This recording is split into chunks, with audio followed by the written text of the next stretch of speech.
The bullet was already in the air when Callum Weston made his choice. One heartbeat. That was all it took for a janitor nobody noticed to become the man who changed everything.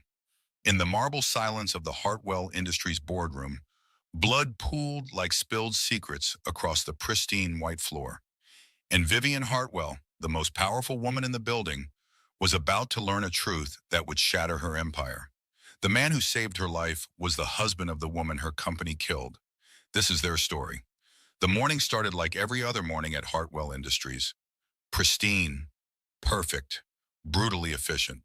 Sunlight poured through floor-to-ceiling windows on the 43rd floor, casting geometric shadows across Italian marble that cost more than most people earned in a decade.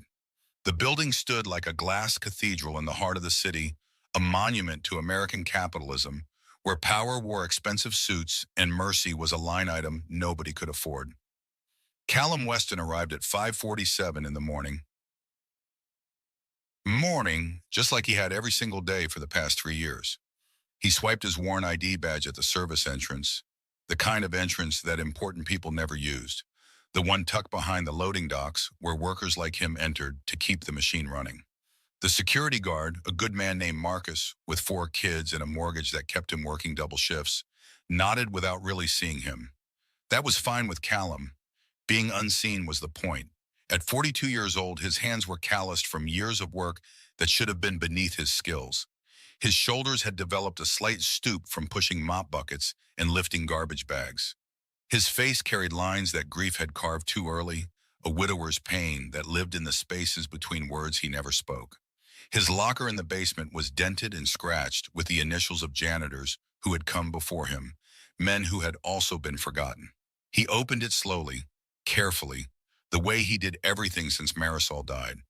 Inside, taped to the metal door, was a photograph of his daughter, Rosie, 8 years old with her mother's dark curls and a smile that still carried hope despite everything. She was thinner now than in the photo. The chronic respiratory problems from environmental exposure had seen to that.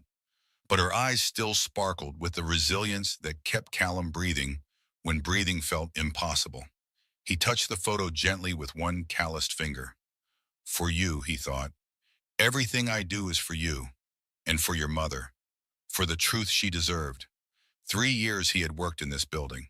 3 years of patience.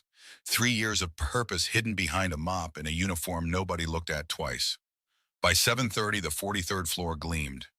Callum had buffed the marble until it reflected the recessed lighting like still water. The boardroom smelled of lemon polish and filtered air, every surface pristine, every chair perfectly aligned around the massive oak table. 20 seats, each one worth more than his monthly rent. He was finishing the windows when they started arriving. First came Vincent Cross, Vice President of Operations, 63 years old with silver hair and cold gray eyes that never quite warmed, even when he smiled. He had run the manufacturing division for 2 decades, turning massive profits while the factories churned and burned. He dropped his leather briefcase at his usual seat without acknowledging the janitor 3 feet away. Then Barrett Sinclair, the chief financial officer. 62, impeccably dressed, with the kind of face that could argue anything with equal conviction. He had a reputation for making problems disappear, for turning catastrophes into line items that shareholders never questioned. Others filtered in. Corporate lawyers with watches that cost more than cars. Division heads with careful smiles. Calm down. Board Just tell me members what who you had built want. careers on I decisions want that justice destroyed lives for they someone would who never is see. no longer here because of the And then she decisions arrived. made here. Vivian Hartwell entered the boardroom like weather. Sudden, commanding, impossible to ignore. She wore a charcoal suit that probably cost 3 months of Callum's salary. Her dark hair pulled back in a style that was both elegant and severe. At 34, she was the youngest CEO in the company's 60-year history, a woman who had inherited her father's empire and transformed it into something even more formidable. The board feared her, the shareholders worshipped her, the employees respected her from a careful distance. Callum had cleaned her office hundreds of times. He had emptied her trash, polished her desk, vacuumed around her designer heels. She had walked past him so many times he had lost count. She had never once looked at him. Not really.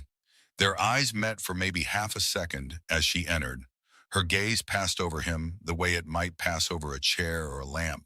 Not cruel, just absent. He did not exist in her world.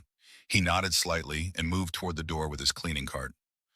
Ladies and gentlemen, Vivian's voice cut through the preliminary chatter like a conductor's baton. Let us begin. We have a full agenda, and I do not intend to waste time. The door exploded inward, not metaphorically. The heavy oak door literally burst off its hinges with a sound like a cannon shot. Wood splintered, security glass shattered into 1,000 glittering fragments. The blast wave hit the room like a physical thing. Papers flew, chairs toppled, someone screamed. And through the smoke and chaos stepped a figure in black. The gunman wore a ski mask and dark clothes. He carried a weapon that looked both well-maintained and well-used. His movements were efficient, military-trained. This was not some desperate amateur. This was someone who knew exactly what he was doing. Nobody move.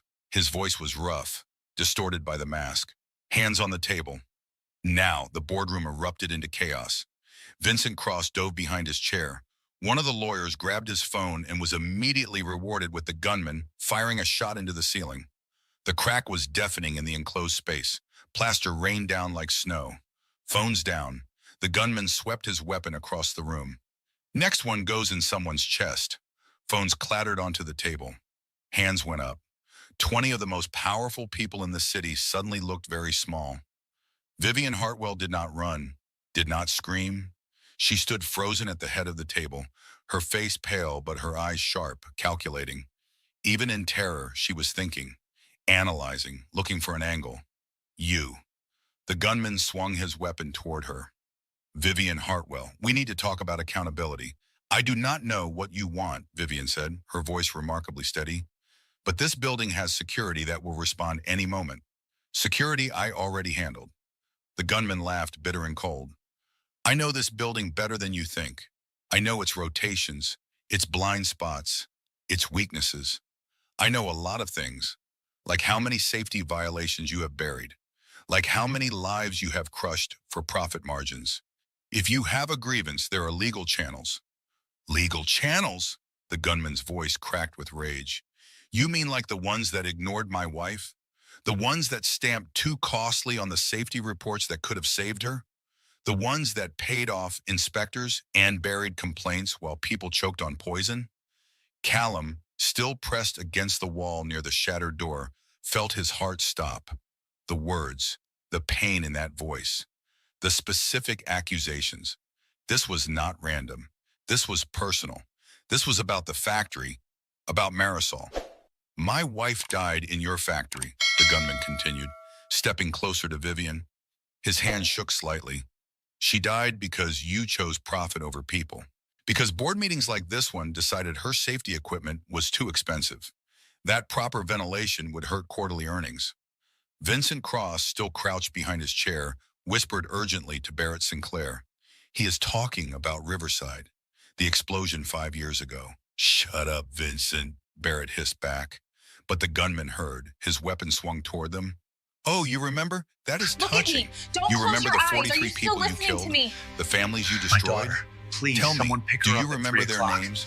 Do you ever think about them when you are cashing your bonuses? Listen, Vivian said, taking a careful step forward. Her voice had shifted. Less authoritative, more human. I understand you are in pain. I understand you have lost someone. But this is not the way. You understand nothing. The gunman laughed, a sound like breaking glass. You live in your glass tower making decisions that kill people you never see. People like my wife. People like me. We are just numbers to you. Just costs to be managed. He raised the gun, pointing it directly at Vivian's chest. So let me make you understand. Let me make you a number. Time slowed. Callum saw the gunman's finger tighten on the trigger. Saw the microscopic shift in his stance. Saw the intention crystallize into action. Daniel Reyes was about to kill Vivian Hartwell, and Callum understood why. God help him, he understood completely. Daniel's wife Maria had died in the same explosion that took Marisol. Same shift, same section, same poisoned air. Callum had every reason to stand still, every reason to let the bullet fly. But Marisol's voice echoed in his memory, her last words before the machines went silent. Do not let them take your heart too. Raise our daughter with love, not hate.